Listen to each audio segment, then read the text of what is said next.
Hello and welcome to Military Officers Association of America's continuing series of webinars. Today's event is an interactive discussion on understanding your options with the VA burial benefits. Today's webinar will be recorded and MOA will send all participants a link to access the archived version on the MOA website early next week. As a reminder, you can contact us via the chat function. I'm Brian Anderson, MOA Senior Director for Career Transition and Member Services.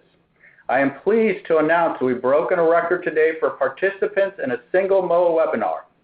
We'd like to suggest that if you find value in this discussion, you might consider membership in MOA for former retired officers or warrant officers, or a membership in Voices for America's Troops, our subsidiary advocacy association open to the general public who share an interest in maintaining a strong national defense and sustaining essential support for our military members, families, and survivors.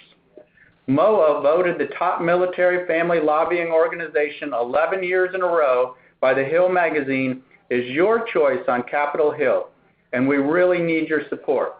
You can join online by visiting moaa.org or voicesfortroops.org and clicking on the Join button.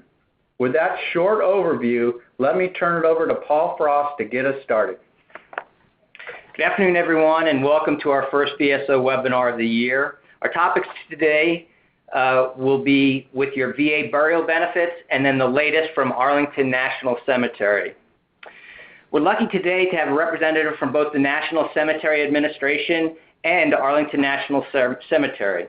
Mr. Lawrence Provost has been a program analyst for partnerships and outreach engagement and memorial innovation for the National Cemetery Administration for the Department of Veterans Affairs since 2017. Prior to working at the NCA, Larry was the Assistant Director for National Security at the American Legion from 2012 to 2017. He's a platoon sergeant with the Army National Guard and holds master's degrees in history and government from Liberty University and Regent University, respectively. Our second presenter, Major Shannon Way, U.S. Army. Shannon enlisted in 1988 and held three specialties: utility helicopter repairer for the UH-1, pharmacy specialist, and combat engineer. After attending OCS, Major Way was selected for the engineer branch and later became a civil affairs officer in the Army's only, at that particular time, active duty Special Operations Civil Affairs Battalion. He now serves in Functional Area 59, Strategy and Policy. He's completed 4 GWOT combat tours and holds a master's degree in International Public Policy from Johns Hopkins University's School of Advanced International Studies. Here's our agenda today, and we'll get the program started with Mr. Larry Provost. Hey, good afternoon. Thank you for hosting me. Want to thank everybody for joining us, and I really want to jump right into it due to limited time, and I want to cover as much as possible. The National Cemetery Administration, Department of Veterans Affairs, we currently have 136 national cemeteries. I'll let, of course, Arlington cover the Arlington portion and the Army cemeteries, but the way we frame it is that we have most of the national cemeteries except for the active Army cemeteries and 2 within the Department of Interior. So we have most of them, and we also like to say that we have benefits for nearly every veteran and their spouse, whether they're living or even veterans who are deceased. We have certain benefits for them as well, and we'll cover those as the presentation goes on. We were founded, the National Cemetery started in 1862. National Cemetery Administration actually came about in 1973. Next slide, please. Or do I forward the slide? Okay. This is Mr. Reeves, the Honorable Randy Reeves. He's our Undersecretary for Memorial Affairs. He has been on board since the fall of last year, and he's doing a tremendous job leading our team. Next slide. This is a map. It may be very hard to see, but it shows the location of our national cemeteries, the ones that are in black.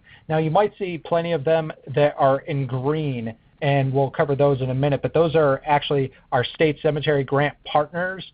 The simplest way to explain it, without getting into every single detail, is that we give them a substantial amount of money, and to start the cemetery, and they essentially run it and build it very close to NCA standard, but eligibility criteria for the most part remains the same for those state cemeteries, but but they do have their own particular parameters. Again, we have 136 national cemeteries now. We just dedicated a new one out in Pikes Peak, Colorado.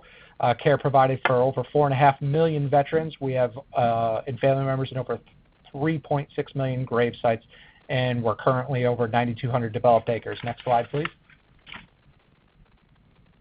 Next. Okay. Yeah, this is the cemetery grant program that I was telling you about. Again, we provide the development costs for the cemetery, and this is really what puts NCA within all 50 states and several territories. Most states have a national cemetery in it, but if they do not, there's definitely going to be a state cemetery that we are partnered with. Next slide. Okay, the benefits. Now, the benefits that I'm talking about here are both for the veteran and the veteran spouse. Veterans and their families, people have wanted us to put an actual cost estimate on it, and that varies for different parts of the country. But we all know that funerals and burials can cost many thousands of dollars. So for both the veteran and the veteran spouse, as well as certain eligible dependents, whether the dependents be children or certain adult dependents, in our cemeteries, for both the veteran and the veteran spouse, the opening and closing of the grave is free. The grave liner and vault is free. The government headstone and marker is free. And the forever care and maintenance of the grave is absolutely free. This is for both the veteran and the veteran spouse. One of the common misconceptions in veteran cemeteries is, well, it's just for the veteran. Not true. Heaven forbid the spouse passes away first. That's not an issue. We provide the same level of care and comfort for that spouse, and the same benefit applies as well. If a veteran does choose to be buried in a private cemetery, we can also provide the government headstone for absolutely free. One of the common questions we get is in regards to spacing and so forth, and how do we do it. You'll see those are our new vaults, which provide 20% more burial space.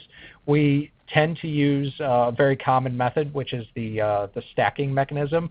However, if both the veteran and the veteran spouse, if the spouse is also a veteran, then we can do side-by-side with separate government furnished headstones as well. Next slide. Okay. Now these are some of the other benefits. Again, I mentioned the government headstone already for both the cemetery, the national cemeteries, as well as the private cemeteries. And these are getting into some of the benefits that are available even after a veteran dies, for example, such as the Presidential Memorial Certificate. Very common benefit that we offer, very popular one as well. What that is a family can request to get a certificate signed by the current President of the United States, and the certificate comes very, very nice with the President's signature, honoring their loved one for their military service. There's no limit. You cannot go back and get past presidents, but you can get from the current president onward. So, for example, my grandfather, who was a Navy veteran, he passed away in 1986. My grandmother has been collecting them continuously since President Reagan with every single president that has come along. The burial flag is also provided. We have excuse me, the medallion program as well. That's one of our more recent programs. It's also a very popular one.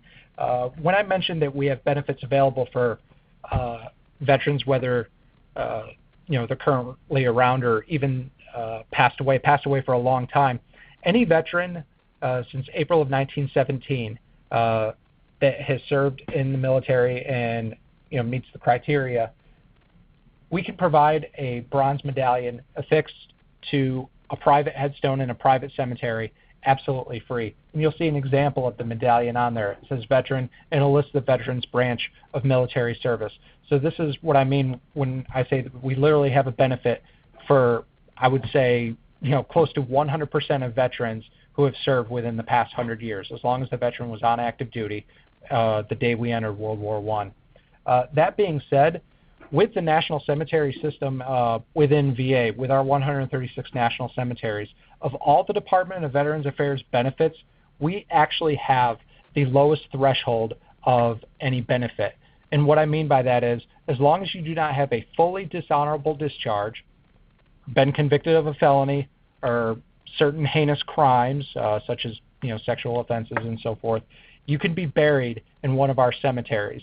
So theoretically, if somebody has an OTH discharge, yes, they could be buried in one of our cemeteries. They will not get military funeral honors, which is a DoD benefit, but they will get that one benefit from VA of being buried in our cemetery. They may not get anything else from VA, but that's what they will get. Why? Because most people believe that most people should get a proper burial. So that's why we do that. Going over to the next slide. Again, talked about eligibility. Any member of the U.S. Armed Forces who dies on active duty, any veteran who is discharged under qualifying conditions, again, other than fully dishonorable. So yes, theoretically, you could have a BCD, bad conduct discharge as well. I know I'm mentioning that for the enlisted side also.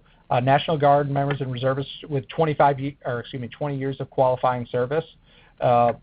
Again, since September 11th, I know one of the common questions was, well, if you're a National Guardsman or reservist and perhaps you weren't a retiree. Well, we're seeing a lot more National Guard and reservists now who've done an active duty tour because of war on terror and so forth. And again, spouses, minor children, and certain dependent parents. Next slide. Okay. This is our pre-need eligibility program. I talked a little bit before about that you can leave veterans can leave their families a financial legacy. You can save, our estimates have shown anywhere up to $15,000 on average costs in burial benefits for both the veteran and the veteran's spouse. So that helps leave a financial legacy. The second legacy that a veteran can help leave for their family is a legacy of peace, and that's through our pre-need eligibility program.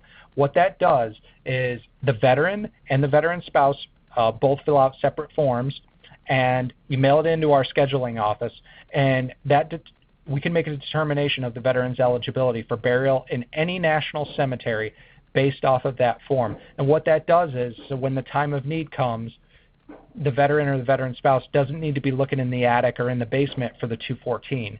The time should be spent grieving or planning for a funeral, not looking all over the place for a piece of paper that they may not have ready. So this helps give that sense of peace for the family, but it also gives an additional sense of peace for the family because unlike many civilian cemeteries, our pre-need program does not lock you in the sense that you absolutely have to be buried in our cemeteries or in a certain cemetery. We understand that people's life changes.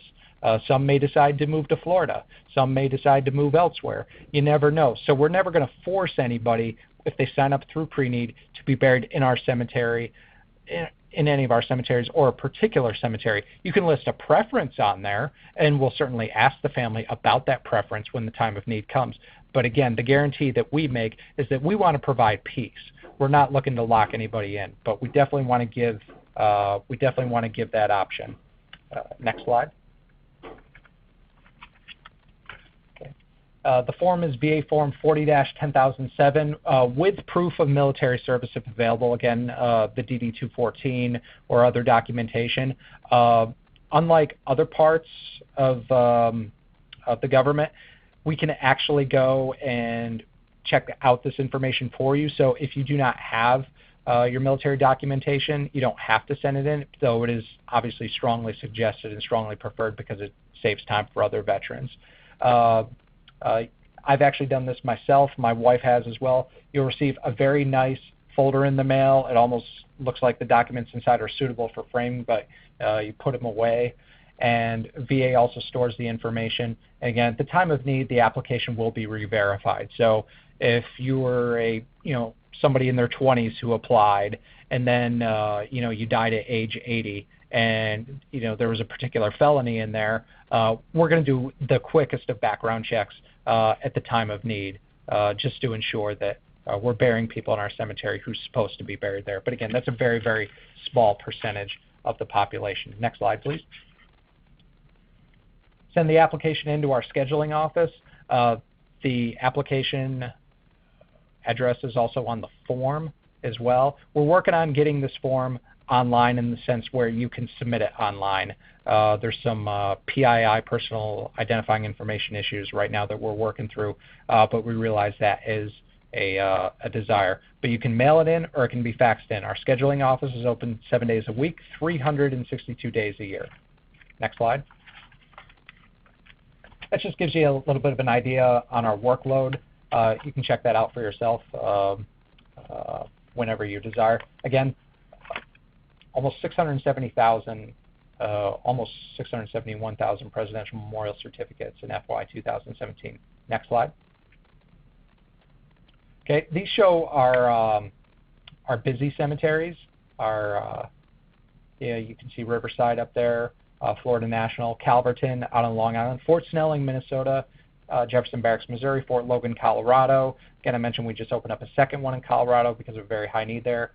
Dallas, Fort Worth, Fort Sam Houston, Texas, Great Lakes, Willamette, and these are the numbers we have for Arlington and in FY 2017. And I'm sure Arlington National Cemetery will explain any differentials that they may have with us, but just we put that on there because we commonly get questions about how busy Arlington is as well. Next slide.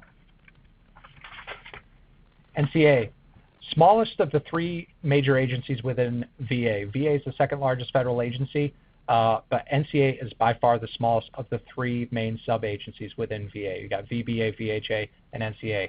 A little over 1,800 employees for 136 cemeteries. 90% of our employees work outside of DC.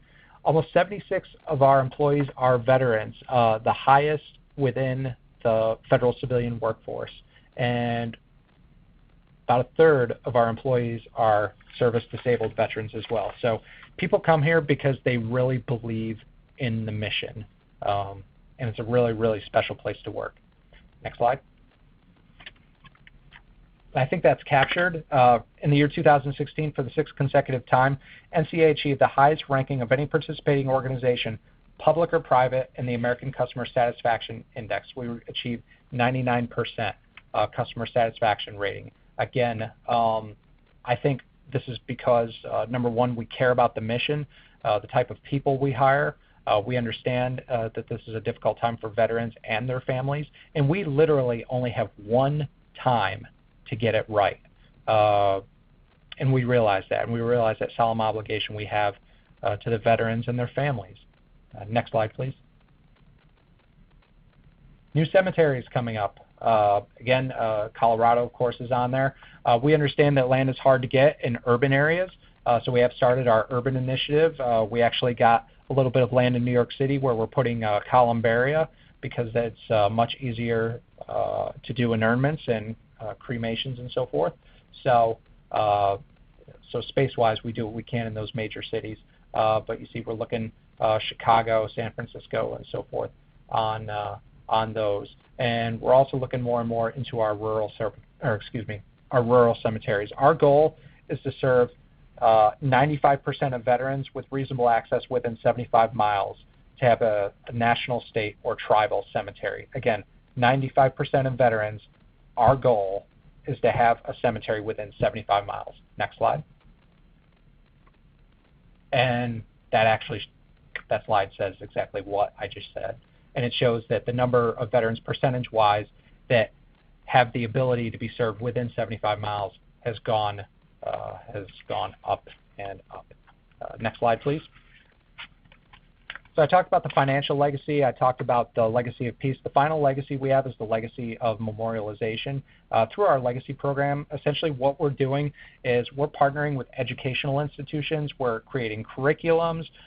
We're creating a sense that cemeteries are not places where people need to be afraid of. In fact, they can be centers of honor, dignity, and education, and where an American public that is increasingly disconnected from its veteran population can actually go and learn about the heroes that are buried there. And in a nutshell, one of the most amazing things to to come with this program will be that you be able to walk into our national cemeteries, take your smartphone or whatever the technology will be at the time, place it over the veteran's headstone, and you'll begin to learn immediately about that veteran's military service.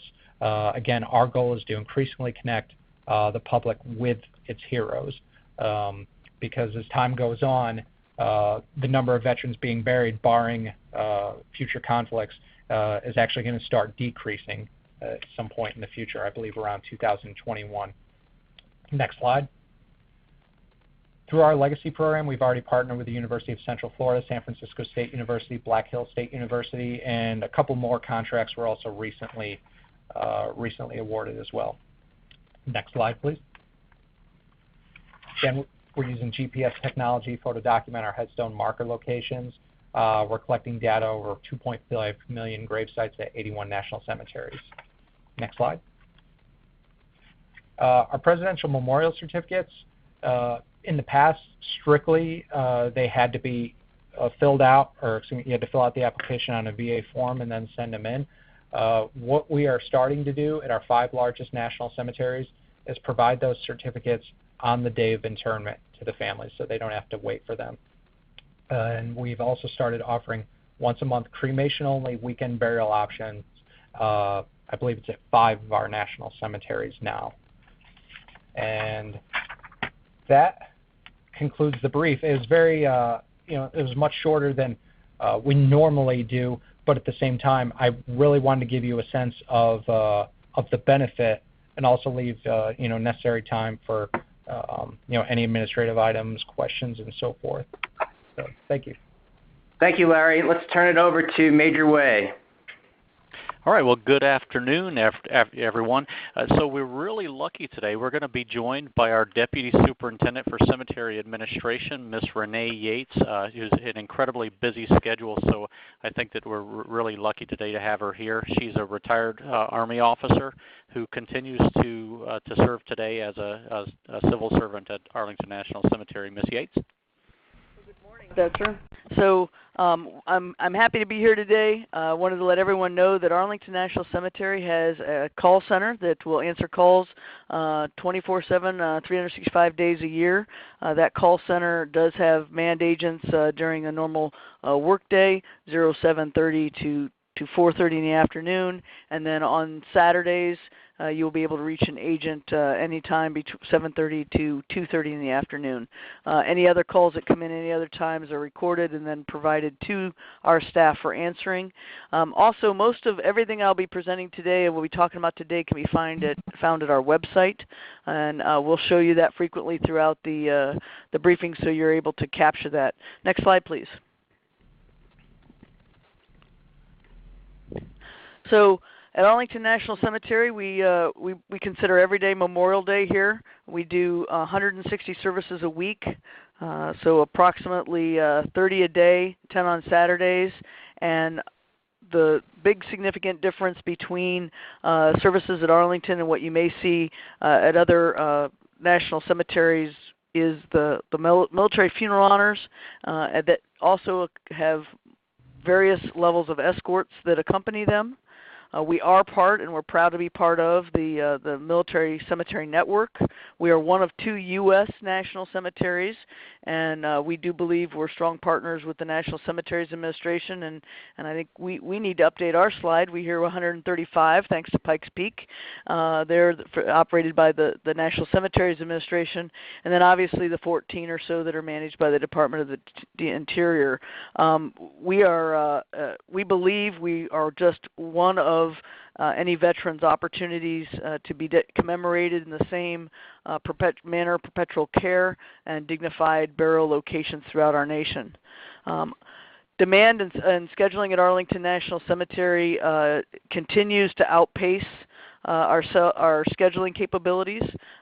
We have at least as many new requests each day as we conduct services. Most days it's far exceeds our capability to conduct services.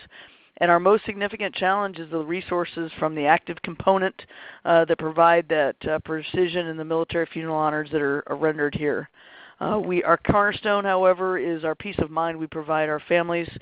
We have a very detailed formal chain of custody that begins with geospatial mapping of our entire both cemeteries, Arlington National Cemetery and the Soldier and Airman's Home, and then concludes with the family also being able to see their loved one's headstone online after it is placed to headstone or niche cover.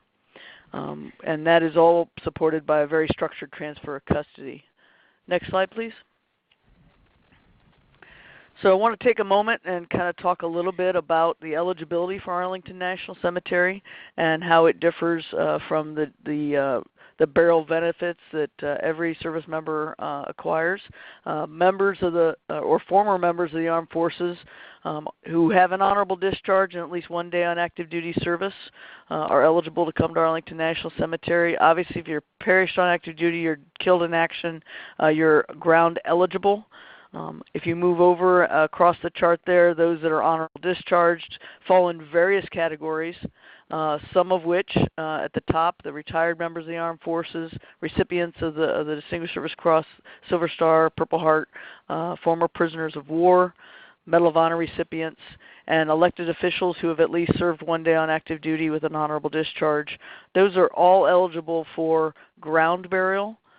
Veterans with at least one day of active duty service other than for training, and certain active duty designees such as merchant marines, women air service pilots are authorized to be buried inurned above ground in our columbarium.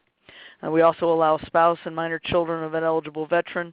At this time, both spouse or minor the spouse is authorized without what's considered a same grave exception, but minor children, adult dependent children require an additional verification prior to automatic eligibility. Obviously, just like the National Cemeteries Administration, persons convicted of certain capital crimes and persons convicted of certain sexual offenses are not authorized for burial. Next slide, please. So some key information I'd like everyone to know. Obviously, families can visit their loved ones 365 days a year. We are prohibited by law from creating reservations. Just similar to what you saw with the National Cemeteries Administration, we do determine eligibility at the time of need. This is different from the National Cemeteries Administration's pre-need program, but we do and are willing to provide veterans an assessment of where they stand currently. However, anything that is determined today still has to be redetermined at the actual decedent's time of need.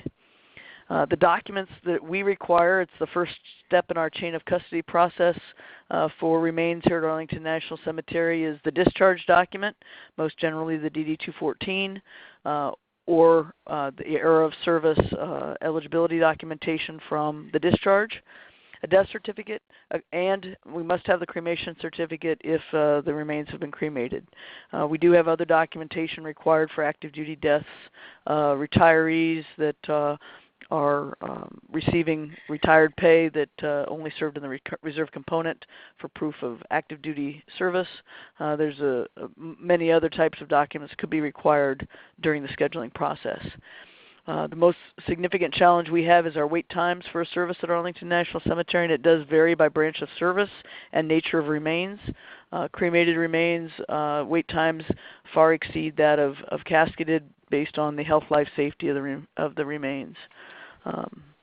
I want to make the same statement that was stated previously with the NCA.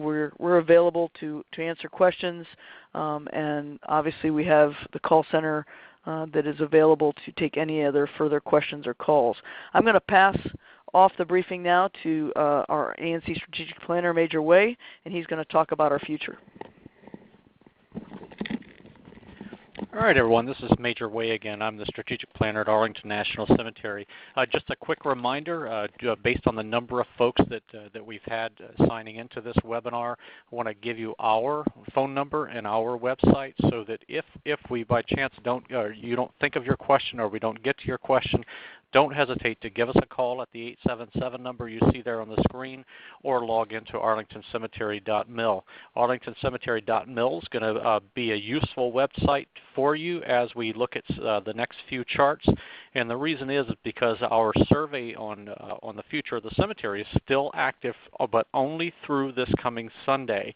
If you go to that website there and you're interested in giving us your thoughts on the future of the cemetery, you'll find a link on the main screen. There's sort of a scrolling news page right in the center of the screen, and you'll see, I think it's the second one in the list right now.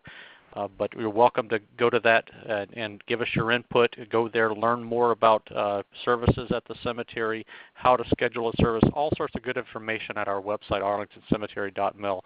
And if we don't get to your question, or if you don't think of it until after the webinar, our 877 number is there for you. So next slide, please. So I'm going to start at the upper left-hand side of this series of charts, and this story starts right about in February of 2016, where there was a congressional hearing. It's called the Medal of Honor Legacy Act, where some congressmen were asking our executive director at the time about preserving spaces at the cemetery for Medal of Honor recipients, future Medal of Honor recipients. And the particular challenge that occurred during that hearing, sometimes hearings are easier than others, sometimes they're difficult. In this one, I think it caught the congressman by surprise that there was a little bit of resistance to that. Like, who in the world would ever resist such a worthy cause?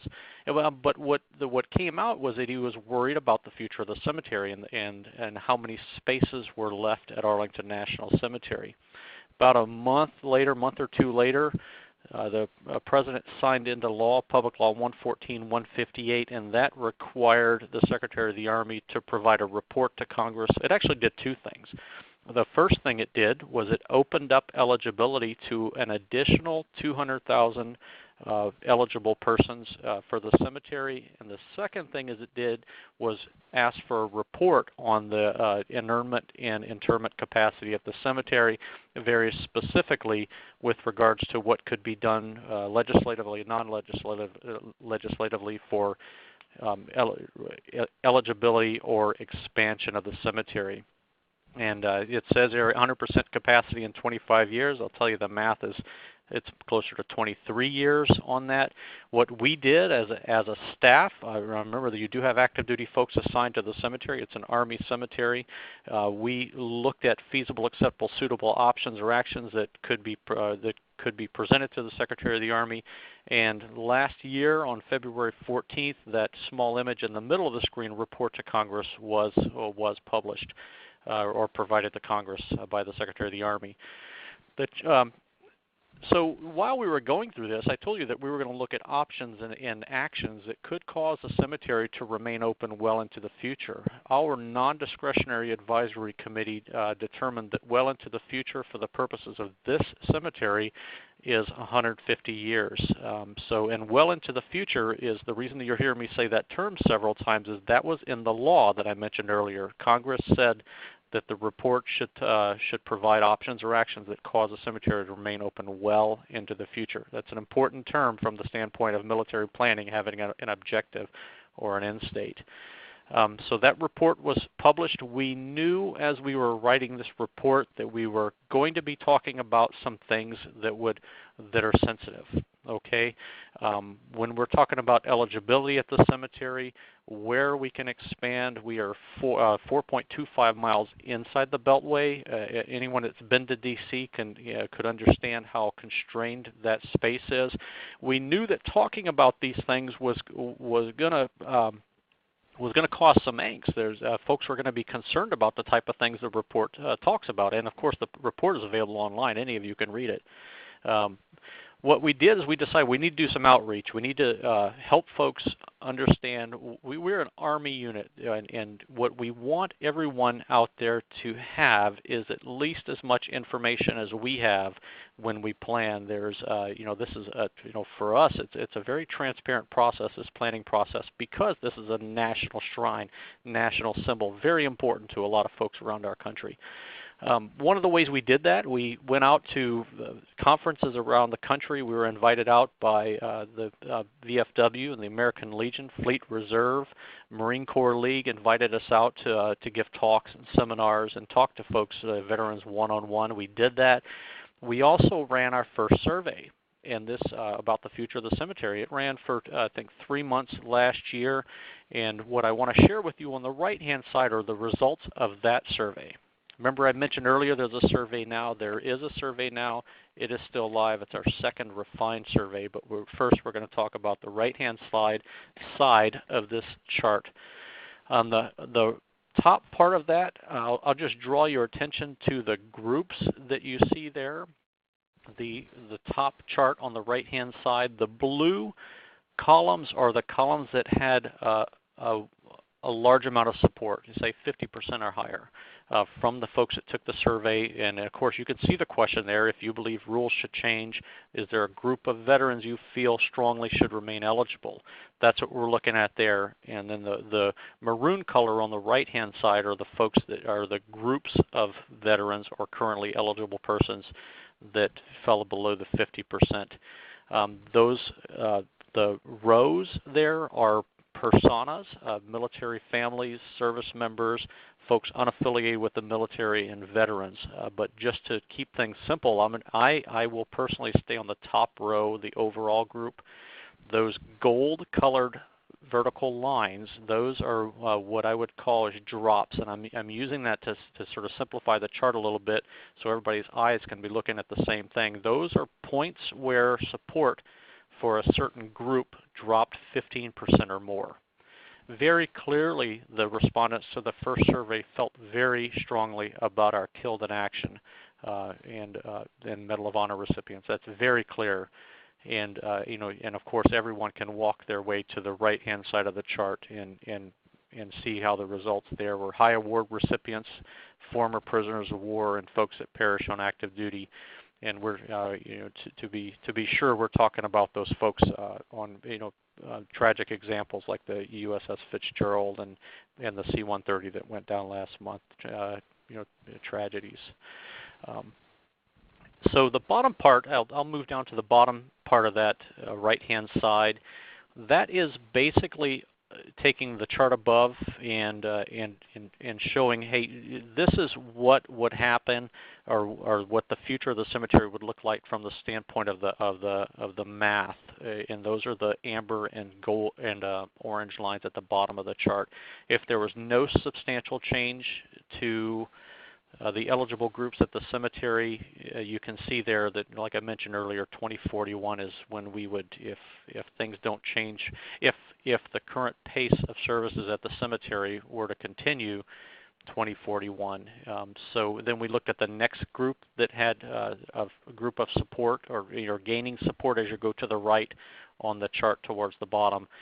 Retirees, prisoners of war, Killed in Action, Medal of Honor recipients, active duty. Those are the numbers in there are the amount of support that folks gave in the survey. And then at the bottom again, I'll draw you to those fiscal year numbers. That's when the cemetery would run out of space for future interments. And so that's when we talk about run out of space, we mean literally the last service or funeral, first interment at the cemetery would occur on those years. As you move to the right, of course, prisoners of war, Valor Awards, Purple Heart, Medal of Honor, Killed in Action, active duty. The future of the cemetery starts reaching out there into that, well into the future place. And it's the most restrictive with Killed in Action and Medal of Honor.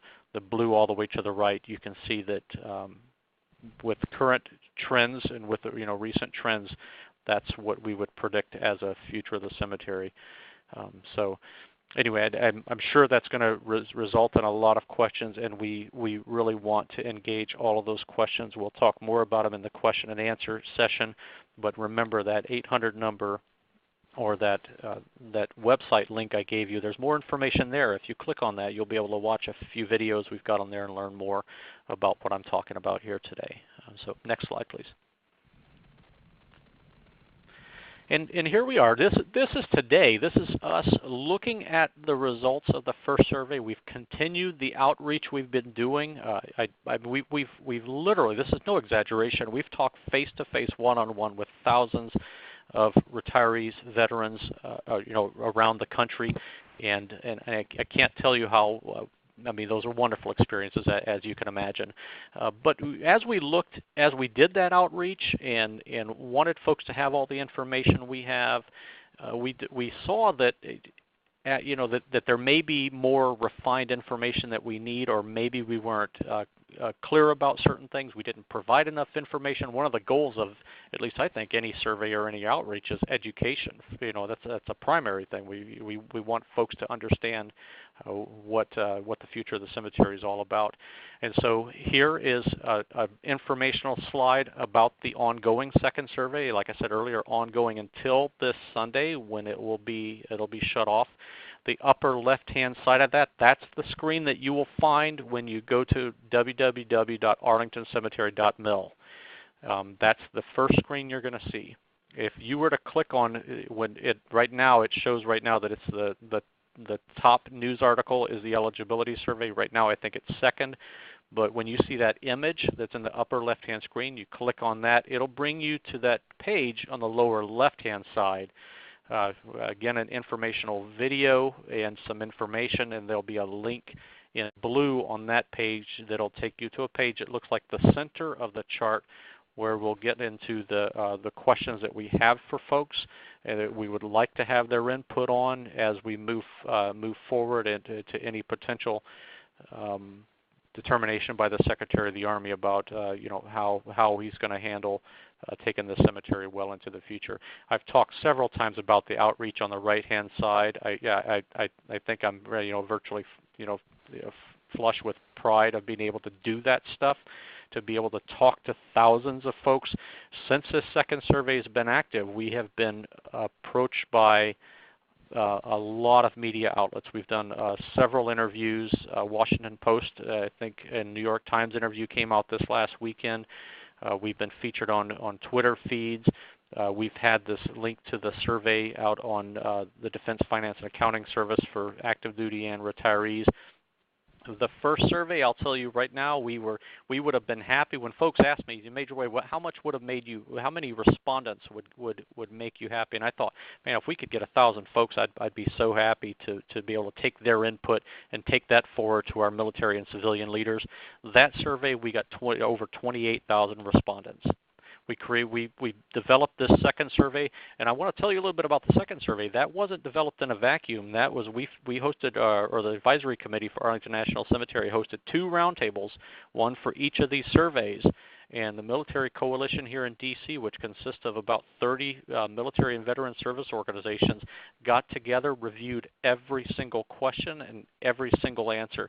And as you can imagine, that's not as easy. It may sound easy to say. It's really not easy to do, to get through a survey of this magnitude with so many just well-respected military and veteran service organizations. Of course, MOA is one of those, VFW, Legion, Air Force Sergeants Association. The list is long, but we're so pleased to be able to build these, both the first and the current survey, with those groups. And so the same question came out again. At this survey, how many would make you happy? I said, well, don't be greedy. 1,000, 1,000 would make us happy. And as of this morning, we've had 228,000. You can see 613 respondents to this survey. And to me, that tells us how important this issue of this particular cemetery and by extension the entire cemetery network, which we're proud to be a member of. So how important this is to the public. The links are at the bottom right-hand side of the page for those that are interested. And I think this might be our last slide. That way we can get to some questions. If we can just go to the next slide so I can take a look at what we've got there. Yep. So again, our 877 number, feel free. Give us a call. Talk to the call center. If they don't have the answer, they'll find someone or email your question to someone who does. That process isn't always fast. Remember, you've got only 200 staff here at the cemetery, 14 active duty. We get a lot of questions, so please be patient if you call our call center. And of course, the website www.arlingtoncemetery.mil is the place to go if you want to do some research on having a service at the cemetery, funeral honors, funeral escorts, that sort of thing. So thank you very much for all of your time, and all of us here at the cemetery look forward to your questions during the question and answer session. Thank you. Before we get to your questions, a brief word from your host. We wanted to point out the variety of MOA publications available to our paid members that cover the topics we discussed today, plus the issues that currently serving retiree, veteran, and their families face. From the MOA homepage, From the MOA homepage, you go to the Publications and Media tab and select MOA Publications. You'll then be able to scroll down the page and see the sections covering a variety of topics. For example, in our Survivor section, you'll see Your Guide to Military Burials, which details the procedures and requirements that were discussed here today. We also have a section on spouse and family, personal finance, military benefits, and finally transition from both service and into Medicare and TRICARE for Life. Okay, Brian, over to you. Thank you all for the truly informative presentation. Before we address some of the previously submitted questions from our participants, let me share that the MOA Military Family Initiative, a 501c3 charitable foundation, was created to help military families meet their unique lifelong career development challenges. Through events and activities like this webinar today, the MOA Military Family Initiative touches the lives of over 50,000 military family members in the areas of these proven MOA professional expertise. In our 7th year, the MOA Scholarship Fund provides educational assistance benefits to children of military families. The MOA Foundation Scholarship Program is supported through donations by MOA members and members of the public who share our commitment to never stop serving. You can find information on both of these programs and make a donation at this link here. Thank you for your consideration. Lastly, we want to invite all of you joining us today to attend the 2018 MOA Military and Veteran Networking Forum being held on September 20th at the Smithsonian Air and Space Museum in downtown D.C. If you're thinking about transitioning to the civilian world, recently transitioned or been out for a while and want to meet some amazing veteran and friendly employers, this is the most unique and upscale event in the city, and it's a great opportunity. Check out the website for more information. As a reminder, please help us to enhance our webinar productions by completing the short survey and offering your feedback at the end of the webinar. Paul, let's get to the questions. Okay, these are some of the questions that have come in. What are the current rules for spouses being buried with 2 caskets deep? And I'll turn that over to Larry. Sure. Just want to, and I want to make sure that I understand the question correctly. Generally what we do, and it's a very common method of burial, is the stacking mechanism, where one casket will go in first into one vault, and then when either the spouse or the veteran passes away, then that casket is placed in a separate vault directly on top. The reason that is done so, obviously, is to increase burial space by 50%. However, if both spouses are veterans, then we do side by side. But that is, usually not the case. So, but Larry, yeah. Is there any difference for inurnment? It depends on whether the National Cemetery is, if it's a cremation-only cemetery, then obviously it's different. But if in a normal case, I'll just take Quantico National Cemetery, for example. You can have, at Quantico, you can have the cremated remains actually buried in the ground, and those cremains could actually go on top. Or some have chosen this, for example, like say somebody passes away, they're cremated, they could be inurned in our columbarium in Quantico, but if the other spouse wants casketed, at the time of the original cremation, we'll sign a memorandum of understanding, and we will actually disinter those cremated remains and place them in the ground with the casketed remains. If a family also chooses to keep the cremated remains at home, which is very, very common, and the veteran or the spouse chooses to have casketed remains, you can actually ask the funeral director to place the cremated remains in the casket. We don't have a problem burying that way either. So we can, we try to please everybody in that sense. Thank you, Larry. Arlington, would you answer the questions? The question was any difference between, major differences between VA and Arlington for those two questions? Yes, Arlington National Cemetery is a little bit different in the sense that we have by Title 38, 2410A, we are only required to, or only authorized to do one grave per family, and that's regardless if it's two veterans. So we do not set aside a grave site. We do bury caskets 2 deep, 3 deep if we have a minor child or an adult dependent child. We also, cremated remains can be placed in ground or above ground depending on eligibility, and they are both placed in the same grave site or niche at the Arlington National Cemetery. So pretty much everything relatively the same, minus the fact that we do not do any set-asides for 2 veterans. Thank you. Next question is, do retirees with less than 20 years of service, early retirement due to downsizing at the end of the Cold War, have the same burial benefits as retirees with a minimum of 20 years? Then they had the same question for medical retirees with less than 20. Larry? Yeah, as long as there's a couple of things on that. If you're a retiree and you're drawing retired pay, not a problem. And if you have the minimum active duty requirement, which is 24 months for active duty soldiers, again, it's not a problem. Also, if you're a reserve and National Guardsman, guards person, you've been called up, even if it was just for 6 months, that's not an issue as well. As long as you have some time on active duty, I have asked our scheduling office. I said, well, not everybody necessarily gets a DD-214 for active duty time. Say you were called up, for 30 days or 60 days or whatever. Try as accommodating as possible. So if there's an order showing active duty that's not active duty for training, even if it was only for a week in support of enduring freedom, not an issue. We can accommodate that as well. Thank you. And the same question for Arlington. So at Arlington National Cemetery, retirees must be receiving retired pay. So the benefits is not related to the number of years of service, but actually the retiree benefit that they're receiving is, in other words, pay. Very similar. We have to have the proof of active duty service, Title 10, for a reservist.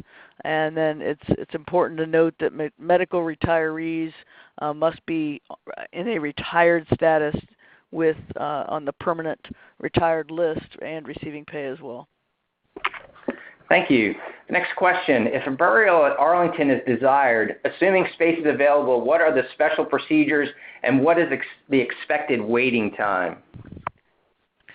So at Arlington National Cemetery, the first step for burial is contacting our 877-907-8585 call center number and initiating a request for burial, and then providing the eligibility documentation along with the death certificate.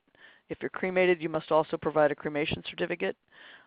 We must have, for veterans, if it's a veteran that's being buried, we have to have the most current DD-214. For a family member, spouse specifically, or minor child, adult dependent child, if the veteran is already buried here at Arlington, there's an opportunity we may still have it in our system. Sometimes we ask for that again to ensure we round out our automated burial system that we have now since 2010. The special procedures and wait times, there really are no special procedures other than providing the documentation required. The wait times, however, depending on the nature of the remains, casketed remains, we make every effort to contact and schedule through a funeral home a service within 2 weeks of receiving the request.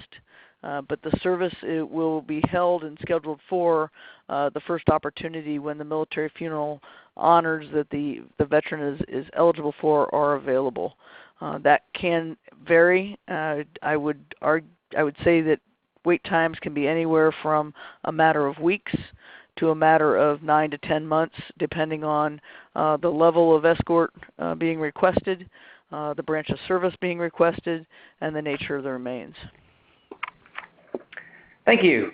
The next question is, my wife is honorably discharged. Can we be buried together? Larry? Generally, it's as long as the spouse, or excuse me, as long as the wife meets the minimum active duty time, it's not an issue. So you'll be buried together in the same stacking mechanism as mentioned. Now, this particular question says 5 years service, Navy Reserve, Nurse Corps. As long as there was a minimum period of active duty and it wasn't for training, yes. Great, thank you. And I believe Arlington covered this previously. Our last question that we'll be able to get to today, my brother, I've removed the name, retired from the Air Force in 1965 after 21 years of service.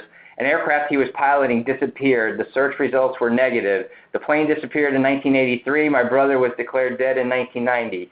His wife is deceased. Will the Air Force place a stone at Arlington recognizing his service? Arlington? Yes. So the way we handle requests for memorial markers at Arlington National Cemetery, which we're authorized to place for someone who is ground eligible, and once ground eligibility is determined, if the remains are unavailable for burial, and we receive the documentation stating such, Arlington National Cemetery, Department of the Army will order and place a memorial stone for that individual. Additionally, if there's a spouse, the spouse can be buried at Arlington National Cemetery. The memorial stone is basically removed from the memorial section, which is usually an area where we're not able to bury remains in the ground, but move to a location where we can, and we bury the spouse, and we place the commemoration for the veteran on the front, even though he is no remains available. Those are called in memory of stones. But Arlington National Cemetery doesn't make any determination without seeing the actual discharge documentation and the documentation that demonstrates the lack of remains availability. Thank you. And once again, we cannot thank all of our presenters for the work you do to support military members, veterans, and their families. We apologize we had to run a little bit short on the question and answer section. However, all of the questions that we took in advance, we'll put together answers to those, and we'll make sure that we send out to all the participants who joined us today. And once again, we appreciate each of you for being with us. You can contact MOA at vso@moa.org, and we look forward to assisting you with all your future life decisions. Have a great day.